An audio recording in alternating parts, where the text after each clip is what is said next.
So I had already lost my father. Here I am in the way to breast cancer. So making me, life just wasn't even worth living. The girl who unfortunately did commit suicide, I want it more than they do. I can't keep giving. So when these games are over, I'm out of job. Pays to find something else, or I can't, and you cannot give up in the moment. Hey, you guys, so welcome back to another amazing episode of Behind the Doer, where we bring amazing sports leaders that come on and we talk about the real, we talk about the impact, we talk about the overwhelm, we talk about all the things no one talks about behind the scene. But it's not just to talk about it, but it's to bring awareness, but also giving strategy you could navigate, because you know that is so many of us are out there doing the Lord's work and doing what we love. But hey, we hurt too. We got a lot going on. So we want to talk about it. We want to make sure you know that you are not alone. But I'm so excited. I got another amazing guest. And y'all know I love my female guests. When we are doing our thing, had the pleasure of know she is doing amazing things despite all the things that she got going on. So without further ado, Miss Kenisha, how are you doing today? I'm good. I'm doing well. Thank you, Coach, for allowing me to be here and to share, this side of the sports industry that many people may not get to see or even know what's happening. Most definitely. And as I always ask my guests, have you checked in on you today? Ooh, I have. I have. So, truth be told, before I hopped on here with you, I got me a workout in. I didn't want to. I live here in South Florida in Miami, and it started raining, and I thought I was going to be deterred. But there was a break in the clouds, and I said, you know what? Let me get on up. Let me go ahead and go out. I did. So, that made me feel good. Awesome. Let's go. And y'all know as always, if you have not checked in with you, take you 5 or 10 minutes, even if you got to turn this off. Check in with you. Make sure you are okay before you continue about your day, especially with these holidays going in. Check in with you. Yes. And as we go, I'm gonna let you tell the people about yourself, because I know you're doing some amazing committees that you've been on. You're doing some amazing things with Game Changers United. You're doing some amazing things as a professor. So you can just introduce yourself and let the people know who you are and, like you said, where you're rising from. Awesome. So I currently reside in Miami, Florida, but born and raised in Louisville, Kentucky. I am a country girl at heart. But my background is all things in the sports industry. I started out undergrad with wanting to be an athletic trainer, truth be told. I thought I wanted to be a doctor. That didn't quite work out. But watching football, seeing those people who run out on the field, I was like, well, that looks like medicine. And so I ended up exploring a career in athletic training. So I became a student athletic trainer when I was an undergrad at the University of Kentucky. But my mother fell ill to breast cancer. And so I had already lost my father. Here I am in college taking care of my mom. Unfortunately, in 2007, she passed away to breast cancer. So making me an orphan at 21 years old. But navigating that season of my life was difficult. It was tough. Imagine just being 21 and trying to live in this big world. But I figured out, I'll go back to school and try to finish this thing, because I know that's what my parents would want me to do. But, I was met with resistance. I was met with a supervisor, an athletic training supervisor, who was not empathetic to my grief and what I was experiencing in that moment. And unfortunately, I had reached a breaking point where I just felt like, life just wasn't even worth living. But I'm grateful to my Lord and Savior, who said, no, I got some other things for you, and it's not your time yet. And so with that came the turn in my life. And so I ended up transferring schools. I changed my major to sports administration. I got my first internship with the Orange Bowl that's here in Miami. And that's really been the start of my career in events and operations. I've done a lot of cool things, as I like to say, Super Bowls and national championships and all of those fun things. But the thing that matters most to me is just encouraging and mentoring student athletes, because I was them, although I was not an athlete, I was the trainer, but I was still traveling and doing all the things with the teams, but I understood that life still happened while I was balancing those things. And so as a professor, I, talk with student athletes all the time. And sometimes I have to be the professor. Sometimes I have to be the auntie. Sometimes I have to be the mentor, to help them and walk with them through their own life's journeys. And so that's where Game Changers United came from. We had a young lady on our campus 2 years ago who unfortunately did commit suicide. And it just helped me to see that I was blessed to get through my season, but how could I use my story and my testimony to help others? And so that is what I do today. I still kind of dibble dabble in events and operations, but my heart and my purpose work has finally merged the two together. My love and passion for sports, and then also just being there for these student athletes to encourage them and let them know that they are not in this walk alone. Wow. And we take this time to salute you and applaud you for that. So Thank many you. people see the smile, they see the face, but as we say, they don't know what goes on behind the door. And Yeah. you really did that thing, girl. And you're doing the thing. Thank So you. definitely Thank want you. to applaud you for those things. And Thank God is a mighty God. you. All the time when I try to say I'm thinking about the flowers and acknowledge people, I always ask God, what do you want me to do? And I always allow me to attach myself to people that are growing, but also let me be a vessel to speak to them and through them by you. Wow. So don't know what it is. I know that yes, this is a platform. I don't want to call it a podcast. It's a platform because I like us to be able to acknowledge God working what He do. Because Absolutely. what we do, we know we can't do it without Him. There's so much Absolutely. that goes on, especially with these student athletes we work with. Yes. The burden is heavy. Mm-hmm. Even though God said, "I give it to my strongest soldier," sometimes a soldier just won't be Listen, these shoulders, okay? and that's why These you make you say, "I had shoulders, to work out today because they get girl. heavy."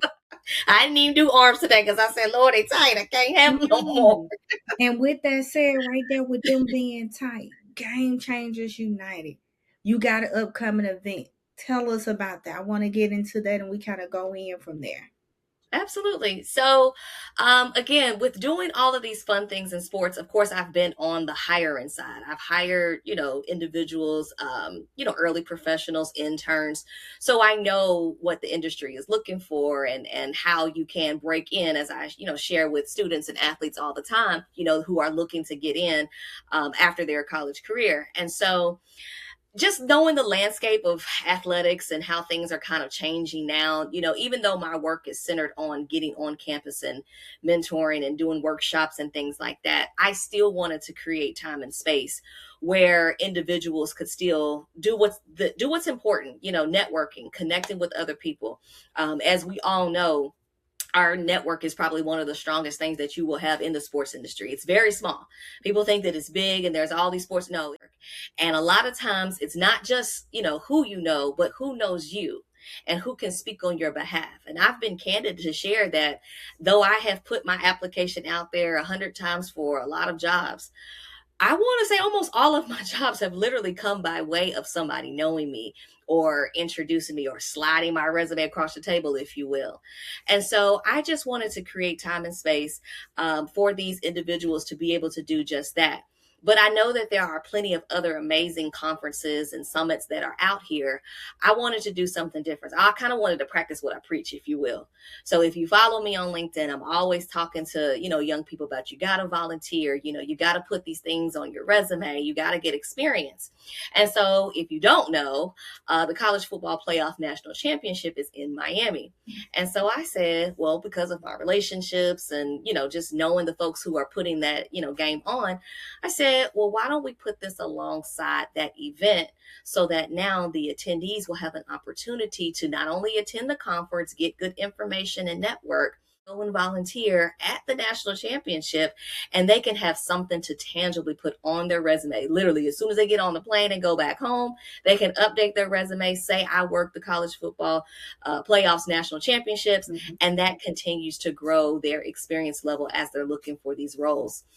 And so that's what, for me, was the doing something different. I wanted to, I called it a conference with a twist in my head. That's kind of how I think God gave it to me. I was like, I want to do something with a twist.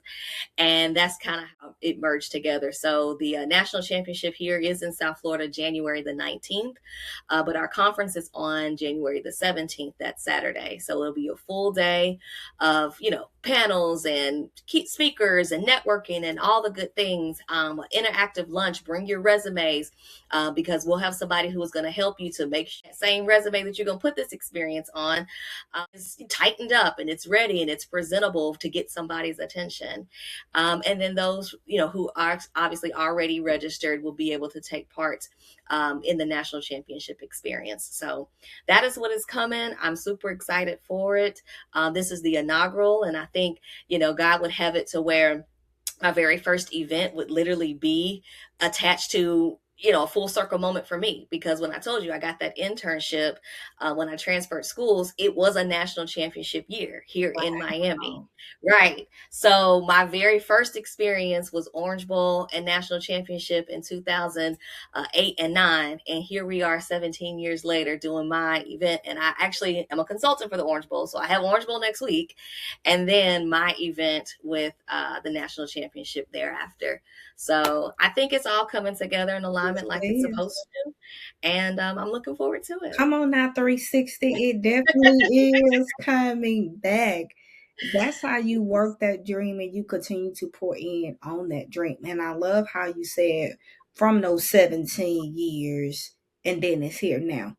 But Yeah. in those 17 years, we have to be honest and now get into the Ooh, real behind the door. Like, come first on. of all, what is the weight that you feeling now? Because you got this going on in a couple of weeks. How are you feeling now? Let's talk about that because everybody see Let's conference. be I've had the transparent. Let's get yeah, into it. I've had the pleasure of being on panels, helping with conference, doing the back end.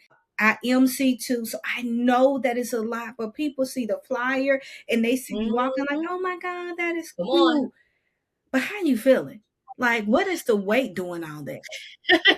So it is heavy. It's a lot of pressure. For one, again, because I am a speaker myself, so I put myself in the speakers who have committed to come. Right?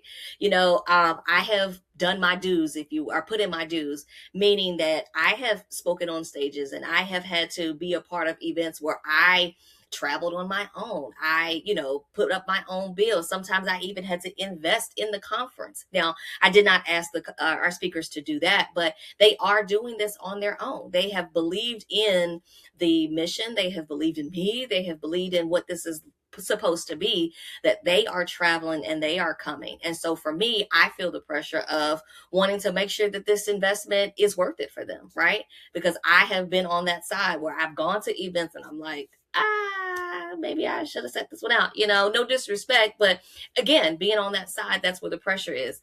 The other thing is, again, being a professor, I work with young people all the time. And I hate to be cliche and say this generation, but God, don't get this generation. They want everything just instant gratification. And, if I could promise them that they would come to this conference and walk away with a job if they showed up, they still may not even come. I don't know. But registrations, they are coming. They're not coming as quickly as I would want. So there's some pivots. There's some other things that I'm going to be doing is from a marketing perspective, to help, continue to increase some of the engagement.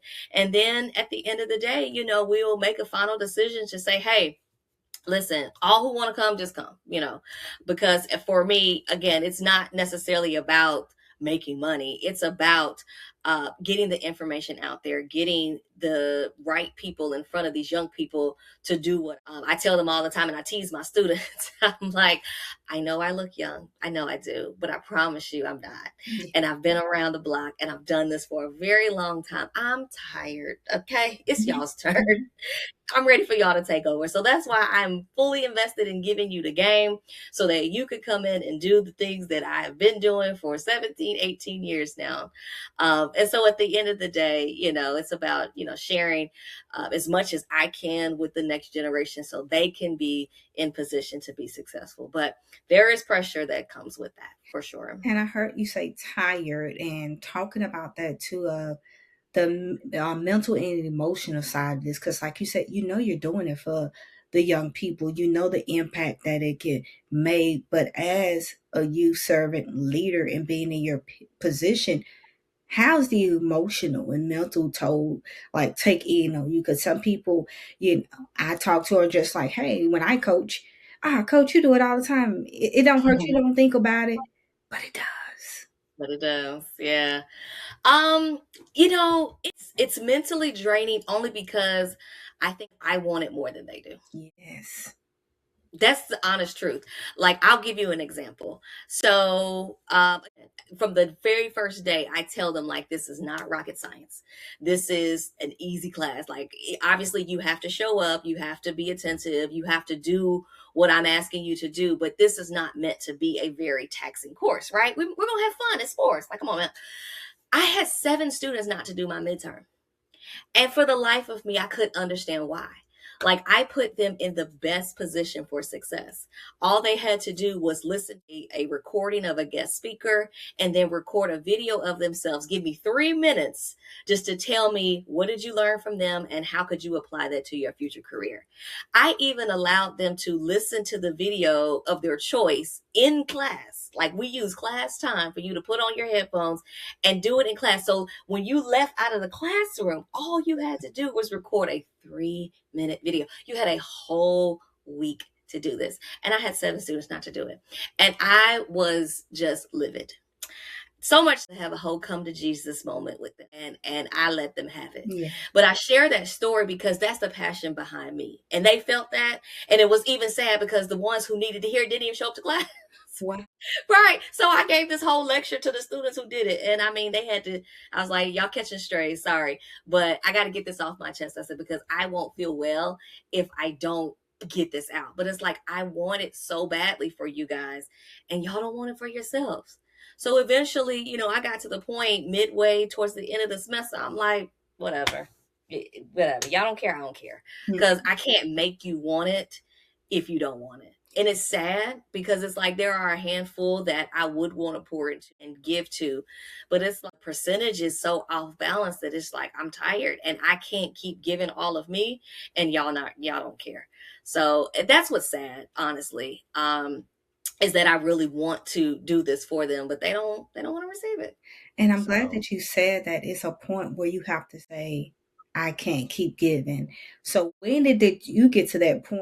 Any strategies or ways to help other youth serving leaders of saying, I want to keep giving, I want to keep giving? Because we'll pour into, we got holes all in us. So when Man. did you just say, okay, I can't no more? And you now have that aspect as you're growing, because there's some young professionals out there too that are going to run into this, that are also doing so. When did you get that to say, okay, I got to know how to balance this for my mental, emotional, and physical state? I don't know exactly. I think that was the turn for me, that Okay. whole situation. So that was, midway, that was midterm. So it was midway through the semester. But along that path, like getting towards, now where, semester is over, I could just feel it. I could feel almost a little bit of anxiousness. And I don't like that. I don't like going into situations like that. And so for me, I was like, I had to take a step back. I was like, okay, you know what? The frustration is not worth my sanity. Like, coming as class, my class started at 9:25. By 9:30, there was probably only 7 students out of 30. So I was just starting. I have no idea. I don't know. I mean, I know I had the first class on a Monday morning, but still. And so I know I could feel it within myself. And so I just said, okay, Kenisha, you enough other things on your plate that you just gonna have to reshape your focus. Obviously, this is your job. You have to still do what you gotta do, obviously. So I fulfilled my assignment as far as being a professor, but the above and the beyond and doing more and going out of my way, that's what I had to slowly, like, okay, you know what? We're going to have to scale back on this. Give your effort and energy to the other things that you know where it's going to produce something. And then just let this be what it's going to be. Not that you're completely, neglecting it. Like, I'm not quitting, obviously. But the above and beyond, sometimes you just get to a point where it's like, okay, if I stretch myself too thin on this side, I'm not going to be no good for the other stuff that does matter. Right. And so you just have to take an internal kind of, guess, like a evaluation of yourself, and just to know, like, okay, where am I out of balance? Where am I tip the scale too much in one direction, where I need to come back and bring myself more in alignment? And so that's just an internal thing that I think we all have to listen to and follow it when you do hear it and feel it. Wow, Dr. Leah was her past guest, and she talks about that a lot, was Mm, alignment, knowing your mm, purpose and your alignment. And you have to know that everything that is going with you on that path may not be mm, a line that you have to drop off. mm-hmm, And it's okay, but the journey is to find purpose and find mission in that purpose. And finding that means mm. some stuff is going to fall out. Yeah, So, yes, thank you for sharing that part of, like you said, hey, I didn't quit, because some people are like, what do you mean you just quit? I did It's quit. No. I have to slow down. I have to learn myself. The other good thing too is that, talking with other professors in this scenario, sometimes I'd be reluctant to say something because I'm like, I don't want to make it seem like they were all like, me too. One of my favorite lines I always say is that there is relatability and vulnerability. Mm, And that sometimes, if we're just willing to just say what we're experiencing and going through, you might be surprised where somebody else will say, me too. And I kid you not, like some of my other professors that I would, just, casually talk to or was on a Zoom call with, and we're like, how are you doing? And we just talking about these kids. And they're like, the same here. Like everybody is feeling it. So not that it's a good thing, but there is some reprieve, if you will, to know that you're not going through this by yourself. Like you're not actually going crazy. Like it's not just your kids, it's all these kids. yes. And so, you can kind of laugh about it and say, okay, all right, it's not just me. We're all trying to get through this together. So that does help in those moments if you can find someone to connect with. May not be the similar thing, might be the exact things, but it's similar and in a way where you could just be like, huh, me too. Again, Dr. Leah, Dr. Karen, they are some old school women, but in the sports industry. Met them too on LinkedIn. Amazing women. And it's on the nail that they talked about that. I Mhm, love it because I even wrote a quote where she said that leave the door cracked so other people can get in. And when they get in, mhm, speak with them. And her motive mhm, behind that was just that. It's other mhm, people that are going through or going to go through. And it's mhm, okay to talk to them that you're not alone. And that's one of the reasons why I'm building this platform Behind the Door. It's just for mhm, this, for sports leaders to be able to come on and talk and hear somebody else and say, dang, they going through that. Or they going through that, because we're told and we're taught and we believe that we got to be so strong. And especially Yes, when it kids, we don't want to say man, the wrong word. We don't want nobody to think we offended the children. We don't want nobody to say this, but it's like, no, it's real. it's Like, very real. it's a lot goes on, a lot weigh on us. And sometimes we Right. want to say, as the song say, them kids. But Uh-huh. we know how it is.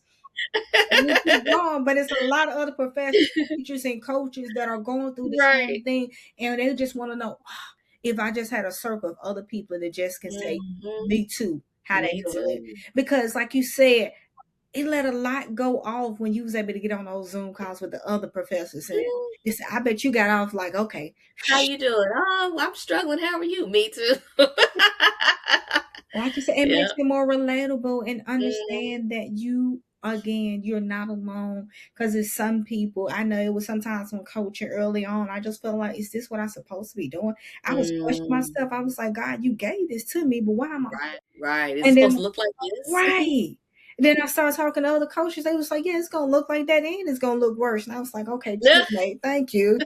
But at least I know somebody prepare me for it. But you guys, you Right. need those circles. You need other people, Mhm. accountability, and people that you can, and I'm gonna say really trust. Mm. Or behind the Yes. door and all of that. We This keep is it, true. we keep it real too at the This is same true. time on here. People that you really trust and people that want to see you grow and want to see you elevate and don't see you Mhm. as a challenge and don't see you as an opponent, but see you as somebody that's Uh, on your cash. yes. Okay to you guys? Okay. Yes. I have to get there because, baby, I've been doing some amazing things. It's just blessed to be connected on LinkedIn. But it's a lot of stuff I've seen in the sports industry, Mhm. especially with women leaders. Oh my gosh. That's a whole nother so with these women leaders has definitely been entertaining, but we always gotta remember the last say so. That's it. We don't have to compete. Like, Yes. it don't have to be. I promise you, we don't. It can be so much better if we just work It together can. and do it. You got there because somebody put you on the steps too. Put That's somebody it. on the steps That's too. it. It's okay. Answer your messages, answer your emails, send some back. That's Ooh, all. girl. It's not gonna hurt you to respond. Yes, it. Me too. We speaking for the me girl. Yes. Right. As we travel from there, because we'll go on and on. And I am gonna do that. I'm gonna do a special one and bring one of another one of our amazing old ladies back on here. And I say, oh, I'm gonna say, oh geez, and let them speak on that. I know we got late the last time with Dr. Karen, but oh my gosh, she really spilled on there and just talking about that, and a lot offline too, Mhm. of just how much better women's sports can evaluate and grow if Mhm. only we. But going into that as well, we talked about the weight, the things that you carry on. How was it or is it with family? Because people forget you still got a whole family. So how's that carrying everything along with the work that you do? So I have to say, it's not too bad, only because my husband's in sports as well.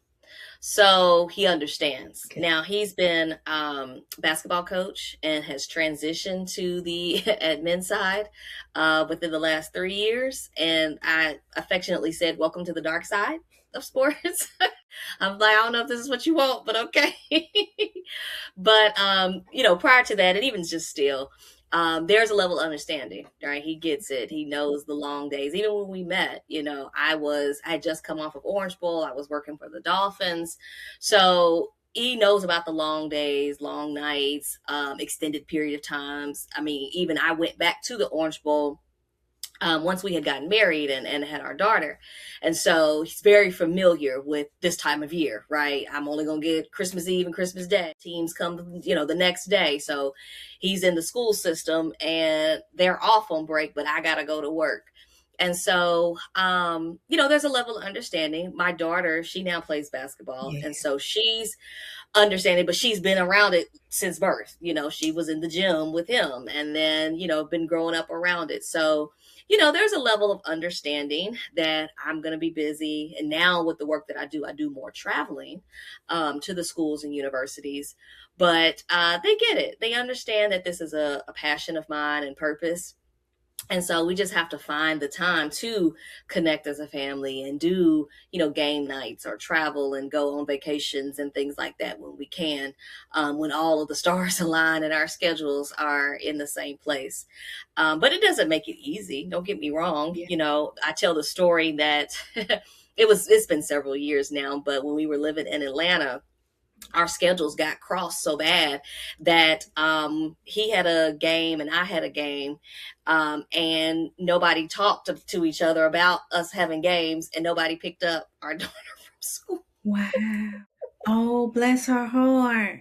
Yeah, that really happened. And so my sister cousin, she was one of the emergency contacts on the list. And so he's coaching the game. So he doesn't have his phone. I was the athletic director. So I was a little more accessible, but I wasn't. I had traveled with our team to the away game. So I had my phone, but I didn't. And I eventually looked at my phone, and it was like my sister had called like 10 times. And I'm like, okay, something must have happened in the family. Like, Wow. what's going on? Because she's blowing up my phone. And I'm like, hey, what is it? And she was like, did anybody pick up Riley? The school called me and said Riley's still at school. Girl, Riley gonna remember that for the rest of her life. She got you out for that one. And I was like, say swear. So I was in a position to leave. He was obviously coaching, so he couldn't leave. But yeah, so that has happened where, crossing of schedules and things like that. So obviously now we use calendars and everything goes on the phone calendar so we can see who's where and all the things now. I'm sure. But Definitely. yeah, that has happened. But I am grateful and thankful to have a spouse that is understanding and knows what comes with this. And so we figure it out, we make it work. And I'm glad, like you said, you guys are both in that. It doesn't make it easy, but being No, that you guys are both in that background, we had a young lady, a previous guest that was actually a coach here. That was a detour in her relationship. What is she actually? a part of it led to the divorce because he wasn't in the sports part and didn't understand. And so with her ongoing and her moving all the Yeah. time, it was very hard. And they had kids. And she spoke about her being a crock pot coach, meaning that a lot of the Mm, meals came in the gym in the crock pot yeah. for her baby because Yeah. they was in the gym with her because they are gym baby Mhm. as well. So we all talk about the kids, but sometimes the parents forget about that those leaders have kids that they are serving and they have to be Oh. around too. Right. No, go ahead. Right. You was about to say something. Go ahead. Care of the kids as our team, Yeah. but we have our own kids too, natural kids. So Most definitely, yeah. and they have to be. And like you said, you've seen it on both ends. So now he's on the admin side, you've on that admin, you've seen that too. So coming from that side of it though, would you say, or do you think it needs to be more of the emotional aspect of training and development for these youth leaders as they work? Is there enough that is Mm. getting important to these coaches as they work with these young people? That's a good question. That's a really good question. I think it's almost equally as important. You have to have the drive and the ambition, right? And I think that's the thing that's most tangible. You can see that in front of you. I'm going after this next position. I'm going after this recruit because I know if I get him or her, they're going to elevate our program and we're going to talk championships. So it's like you see those tangible things, but the emotional part is very much a part of it too. It is draining, it is taxing, it is overwhelming at times. You can love it, like I said in the beginning, talking to my students. Yes, it's sports, it's fun, but at the end of the day, it's still a job, it's still work, it's still time, effort, and energy that has to go into it, and you got to do it with excellence. And so I think that for the next generation that's coming in, whether that's a coach or on the admin side, you do have to weigh the cost of that part of it. The admins, and it may be a question that comes up here in a moment, but like for me, I've never really had a full-time job, if you will. A lot of my jobs have all been contract work. And so it looks good, it looks fun, it looks sexy and appealing, but what you don't know is that when these games are over, I'm out of job and I'm going to hustle and find the next opportunity. And so people don't see that part of it. You see all the glory and you see all the glitz and glam, but in the back of my mind, I'm like, I got 30 days to find something else or I can't, pay my bills. Right. So those are the kind of the weight of the pressure that people may not understand and people may not attribute to their goals and their aspirations as they're going after these roles. So I would just tell them definitely make sure you consider that as much as you consider the prize, if you will, of getting the accomplishments that you're looking for. Definitely. And like you said, it's equally important. So with it being equally important though, going into that, on when you was on that admin side, was it enough being put in on these coaches and directors and giving them that kind of help that they need or Mm, assistance? Because I see so much, because I know it me, I'm mm, just going to be honest, one of the reasons why of the field that I do now is talking from behind the scene what goes on, mm, but also I coached for a cycle 10.5 years and I burnt out. I was that mm, burnt out coach that found burnt out and said, okay, God, you put me through this journey to help other people because I mm, went through it. And my background is mm, psychology and social work. I began to really study emotional intelligence because I was emotionally mm. and depressed. I was drained. I put all into this. I had an AAU team and everything. And I'm like, I screamed, I hollered, I showed, but those schools had nothing for me. They gave nothing but great job on those 3 championships, Coach Perry. Let's move on. Yeah.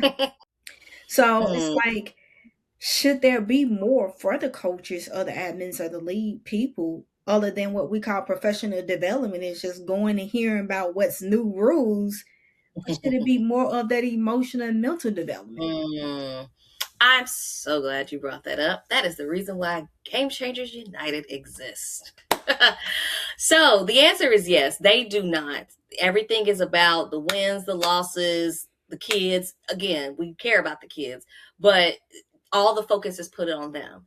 And I have to say, I am thankful to Tuskegee University. They are the first school that, bought into Game Changers United from the athlete perspective, but the administrator said, I want you to do this, but for my staff.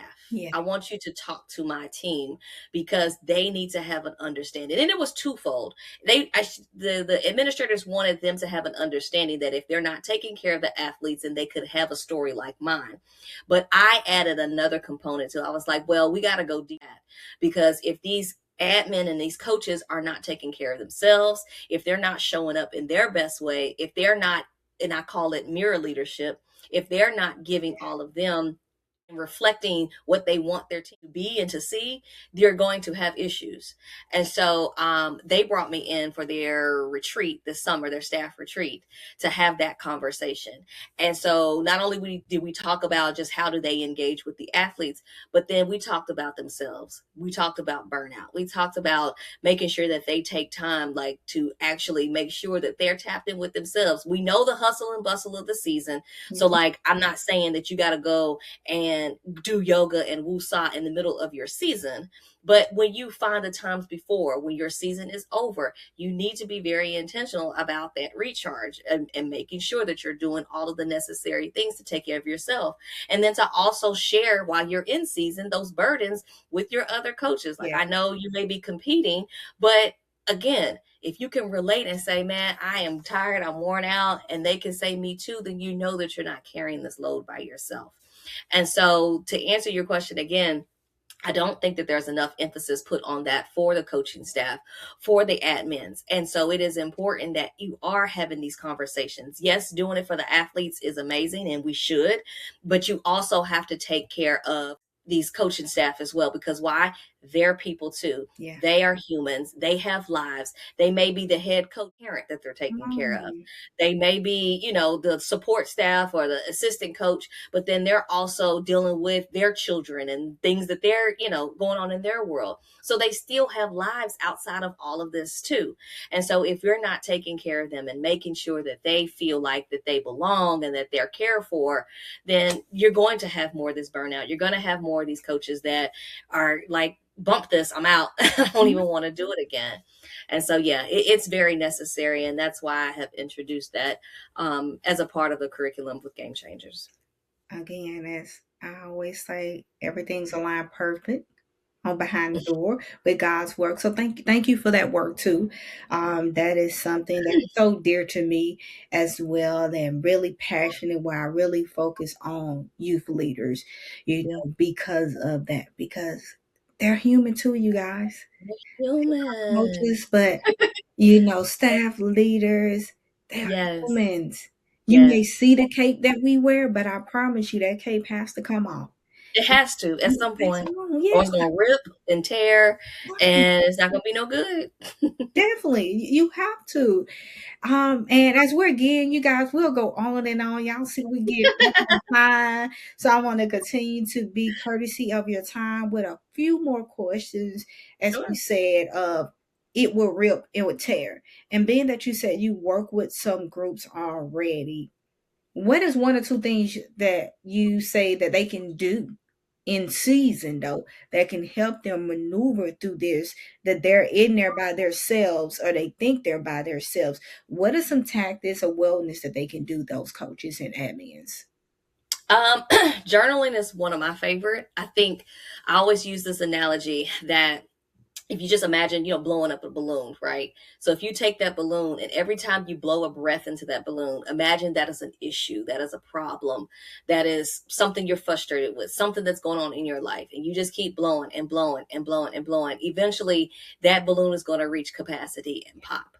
And so the way that I feel that you have to start getting that stuff out, one of those is just by journaling. At the end of the day, if you want to do it in the morning or the evenings, I'm an evening journal because I like to decompress from the day and just kind of, get out everything that I went through, and just, I feel like when I put it on paper, I close it, I go to bed, then it's like it's over and done with.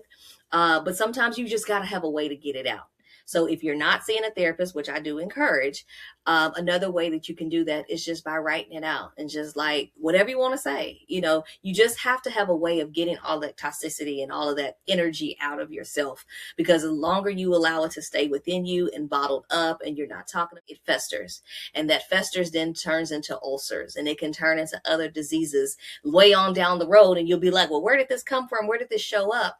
And then you think back to all of the years that you just bottled up stuff that you were dealing with and holding on to and never got it out.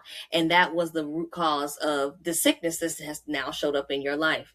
And so that is one of the easiest ones that I encourage coaches and admins and just, those who are working in sports to do. Just, you need a way to get it out.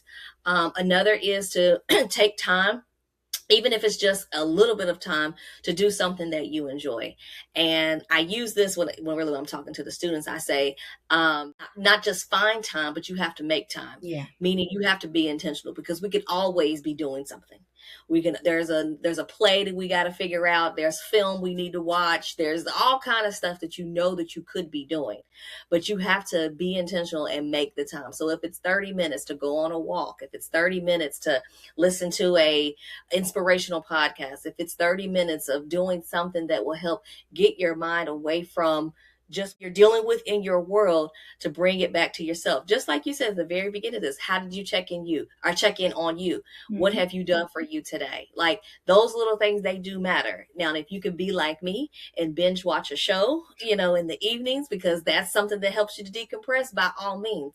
But I think it's important, again, back to balance. You don't want to be so out of balance that you begin to go off, because that's another thing too. When you are so heavy on grinding and, practice plans and all of the things, then when you get pissed off and you get upset and you go into practice with the kids, then you lash it out. They may have done something that you may not have liked, and then now you blow up, and they really didn't recall all of that, but you got so much going on within you that you haven't dealt with. Now you take it out on them, and it's a ripple effect. And so I believe that you just have to find a little bit of time where you can, especially in season, to adjust that so that you don't pop off and do all the other crazy nonsense that comes with the frustration that you've allowed to build up within yourself. Yes, she said it well, because frustration will build up. As a former coach, it was plenty of times that I walked in the gym and had to walk back out the gym because I knew it wasn't my time. It wasn't my day. And I was like, let me evaluate myself, especially right. First this ain't gonna go well. They supposed to be on the court, and you see them on their phones doing their TikTok things. You know what? So this is what we're doing today. So I'm coming here for my full-time job, and y'all up here doing TikTok and ain't even read. Oh, Lord, let me go back out of here real quick. So, yes, you have to evaluate. So, yes, I love that knowledge. And the last thing, we have to get to this before we close. In the beginning, God spoke to me about it. It was like, you got to go back there to that 21-year-old athlete that has experienced loss, experienced grief, that is going through something right now and saying they want to give up. If you can give them words of encouragement to just keep going, because it's somebody that's going to watch this or just need to hear just this piece from you. Your story is not finished being written, and you cannot give up in the middle. I know it may feel like it. I mean, it feels like there's darkness all around. You don't know your way through, don't know where you're out. If you are a believer and you know that there is a God, then you know that he will not put more on you than you can bear. It sounds cliche and it sounds like, but I'm experiencing this and this is what I'm going through right now. Take it for somebody who understands exactly what you're talking about and understands exactly what that means. But I'm also a testimony to tell you that the same God who made those promises will fulfill the promise as well. And even when I could not see my way through, I have literally touched hell. I've seen it. I am grateful that he said no and he decided to keep his hand on me. And this is when it's also important to trust people that are in your life and in your world where you can tell somebody, I'm not okay. And it is all right to be honest and to share that. If there's just one person, a friend, a cousin, a mentor, a coach, someone that you can say, I don't have it in me today, I guarantee you that they're going to want to stop and ask more questions and want to make sure that you're okay, because at the end of the day, we want you here. We want you to know that you don't have to walk this walk by yourself. And so it's important to just focus on you. Sometimes we can't be anything to anybody else because we don't have it. And so that's when it's okay to be selfish. It's okay to say, I don't have it right now in this moment. I'll be back to the same person I was before, but I just need a moment because I'm experiencing this or I'm going through that right now.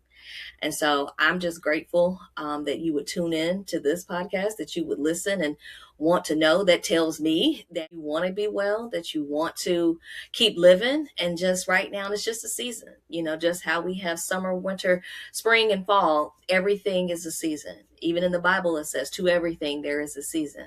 You're not going to be in this place forever. So you just have to hold on and trust that at the right appointed time, that the things will turn and things will start to get better if you can just get through the middle. Amen. Thank you for those words for that. And as my pastor said, she just said there's 4 seasons. And he left us on Sunday saying everybody also have a due season. In So due your due season. season is coming. Your due season. Well, Miss Kenisha Brown-Alexander, we thank you for blessing us today on here. It has truly been a great time. I know I have to have you back, but if you can, please tell the people how can they connect with you? How can they get more information? And even if they want to actually sign up and register for the event, how can they do that? Yes. So you can follow me on LinkedIn, Kenisha Brown-Alexander, my full name. I'm on Instagram at Kenisha Nichelle. That's N as in Nancy Nichelle. And then as well, Game Changers United on Instagram. And then all details for the conference, the inaugural Game Changers United Sports Industry Conference, is at gamechangersunitedconference.com. Registration is still open, only $85. And you'll spend a whole day with us, get a lot of good information, a lot of speakers that are coming. I know our panels, we have women in sports, mental toughness versus mental wellness, unconventional journeys, from player to professional, entrepreneurship in sports. And then I have a special guest. Obviously she's my friend, but the lady who hired me for my very first internship, my very, very first boss, she and I are still good friends to this day. And so she will be doing our interactive lunch, our lunch and learn, to help you do a refresh of your resume and make sure that you are resume ready and networking ready. And then we're going to have just a candid conversation just about, how did she choose me? This girl from Kentucky, what made her decide to give me a chance and allow that door to my sports career to be open. So looking forward to all of these good conversations and looking forward to having you there. So yes, gamechangersunitedconference.com for more information. Awesome. You guys definitely be in the building. Y'all, just from the conversation we've had, I know it's going to be life changing and amazing information. So make sure you click that. Also, it will be below. So you guys will have that in addition to all her social media platforms to reach out. But if you just want to send a comment or something below too, when you see this video, do that as well. And we're going to make sure she get it as well. And you guys, it is Behind the Door. And always don't just talk about change, be the door, the change that you desire and you want to see. We're going to see you guys on the next one.